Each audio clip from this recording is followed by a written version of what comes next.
குழந்தைகள் முதல் முதியவர்கள் வரை அனைவரும் ரயில் பயணத்தை தான் விரும்புகிறார்கள்.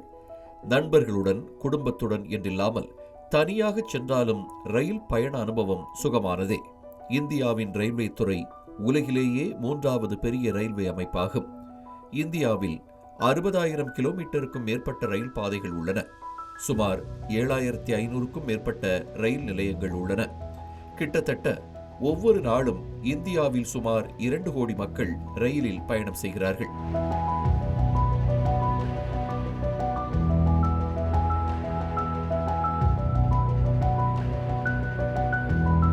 இந்திய ரயில்வே மலைகள் நிறைந்த பகுதிகளுக்கு குறுகிய ரயில்களை இயக்குகிறது.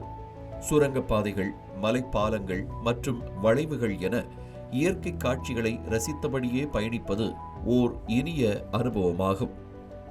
இந்நிலையில்தான் மத்திய ரயில்வே துறை அமைச்சர் அஸ்வினி வைஷ்ணவ் பனி நிறைந்த பள்ளத்தாக்குகள் முதல் பரந்த கடற்பகுதிகள் வரை இயற்கை அழகூட்டும் ரயில்வே பயணத்துக்கான ஒரு பட்டியலை தனது எக்ஸ் பக்கத்தில் வெளியிட்டிருக்கிறார்.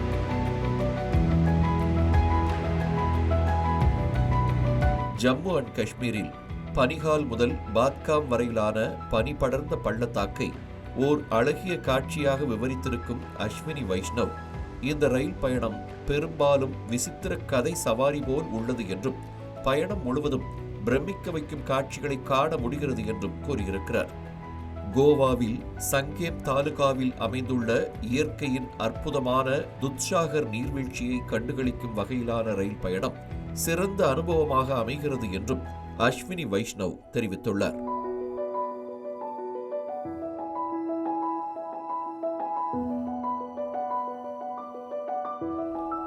கல்காவிலிருந்து சிம்லா வரை மலைப்பாதையில் செல்லும் ரயில் பாதை 800 பாலங்களை உள்ளடக்கியதாகும். இந்த ரயில் பாதை குறுக்கு வெட்டாக 96 கிலோமீட்டர் செங்குத்தான பாதையாகும்.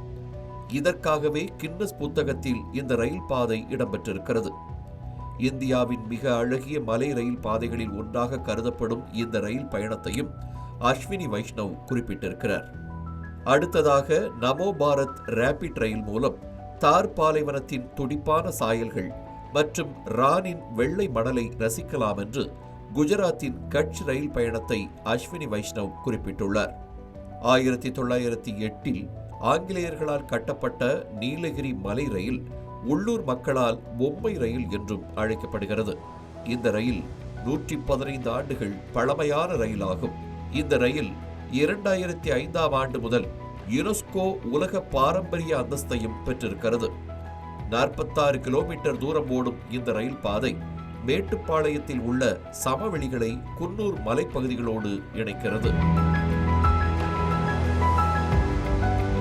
கேரளாவில் கடலோர நகரமான திருவனந்தபுரத்தின் அமைதியான கடற்கரைகள் மற்றும் தென்னந்தோப்புகள் வழியாக ஓர் அழகிய ரயில் பயணத்தை அனுபவிக்க முடியும் என்று மத்திய அமைச்சர் அஸ்வினி வைஷ்ணவ் குறிப்பிட்டுள்ளார்.